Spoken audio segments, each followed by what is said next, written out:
Hello and welcome to Farm Journal Live. I'm Clinton Griffiths coming to you from our newsroom here in northern Indiana. And of course, it's Dairy Week. In lieu of World Dairy Expo, we're celebrating all things dairy across a multitude of platforms, including agweb.com and dairyherd.com. Let's get straight to some of the news happening this week. According to the latest numbers, U.S. dairy exports are hanging tough. Shipment volume on a solid basis, up 16% for the first 7 months of the year. Now, this comes from July. Values were 14% higher. Growth has come from increased non-fat dry milk, skim milk powder exports to Southeast Asia and whey products to China. However, shipments to Mexico continue to trail year-ago levels.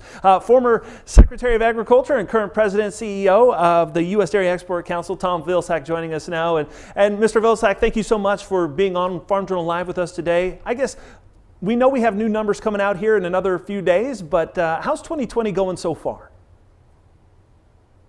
Good, certainly in comparison to last year. We've seen about 164,000 metric tons more sold this year in terms of volume, about $494 million worth of value in increase since last year. More milk solids going into the export market, which is good for farmers. So all in all, a pretty good first 7 months. We expect it might continue a couple of months. Towards the tail end of the year, we may see a bit of a dip in comparison to last year because the last 2 months of 19 were pretty strong. But this is it's been a good run for dairy at this point, dairy exports.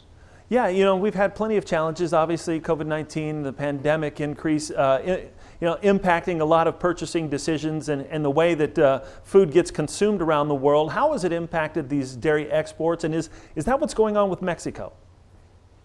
Well, the Mexican economy was weak to begin with before COVID-19. The oil economy was down, and that obviously impacted and affected potential sales. COVID obviously has made it more difficult.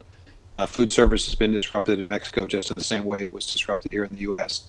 The bright spot for us, though, is Southeast Asia, in large part because those countries were able to contain the virus more quickly. They were able to get their food service operations back on track more quickly. They were able to get children back into school quickly than we were with the U.S. And so the result was we significant sales in Asia. China, obviously, a bright spot is in terms of whey as they rebuild their hog industry, adding 14,000 new farms just this year. Hog farms this year creates a good opportunity for us in terms of the whey complex. And so the combination of those two things combined with strong sales in Korea and Japan allowed us to have a pretty good 7 months. Do you think those whey exports to China will continue? Do you see that growth continuing on into the future here? Well, the good news is that the Chinese made the decision to continue removing the retaliatory tariff on whey, so we're competitive.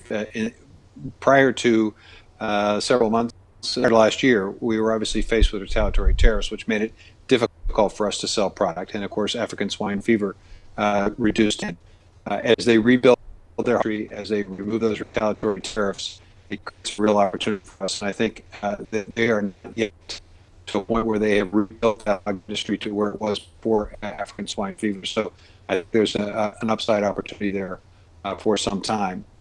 We are encouraging, however, the Chinese to consider other dairy purchases as they look at their phase one trade responsibilities. Right now, they're not on track to meet that 32 billion of additional sales. They're pretty far behind. They need to pick up the pace, and hopefully, as they pick up the pace, they pick it up in dairy.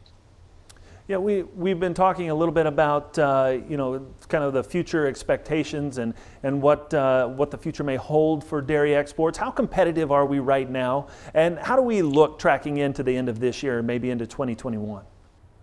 Well, our market share, global market share, has increased just a bit this year, which is good news. Ever since we started our next 5% plan, as we try to deepen our presence in export marketing, fairly significant growth over where things were in 2016 when we began this effort, over $1 billion more in value and growing.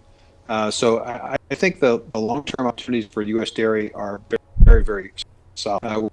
We're going to need to see more milk being produced in this country. We're going to have to find a market for it. Right now, about 17% of dairy that's produced in the U.S. Is going into the export market. That was certainly true of July. Hopefully that continues. And the reality is that many of our competitors, while they have been in markets for a longer period of time, they have constraints. New Zealand constrained in large part by virtue of the fact that they are an island nation. They're only capable of producing only so much. The EU has several challenges in terms of their stewardship and conservation responsibilities. So at the end of the day, I think the U.S. is going to be the place where we're going to see increased milk production, which is going to allow us to be more competitive, allow us to provide stable, secure, sustainably produced products all over the world. And we're getting to understand these words more effectively. We're getting to understand the nuances of them. We're opening up a Center for Dairy Excellence that's really going to deepen our presence in Southeast. So the expectation is for continued growth in exports.